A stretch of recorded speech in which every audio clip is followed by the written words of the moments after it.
มึงจะกินคุณหนูหลายกัดกินทีเดียวเยอะๆมันจะไปกินทีเล็กๆน้อยๆเดี๋ยวกล้วยมันข้ามมาแย่งเลยจับเอาลูกมันกล้วยมันเห็นนั่นเท่ากล้วยมาเร็วๆกินซ่าโอ้ยมึงนี่จะมึงเขากลับมาได้ยังไงบอกกล้วยมันขึ้นมาแล้วพูน่ะมึงกิน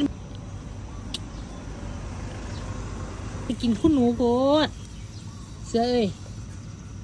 มันกินหมดของมันหมดมันก็มาแย่งอีกแต่คือคนเนาะมากินบอตะกะกับบอตะมาแย่งน้องนี่กินยังกินทุเรียนหน่อยๆกินเงาะไหมกินไหมกินเงาะไหมกินเงาะไหมเงาะไหมอันนี้กินเงาะจ่อหน่อยก็เอาให้กินด้วยกินเงาะไหมโอ้เนี่ยเต็มเลย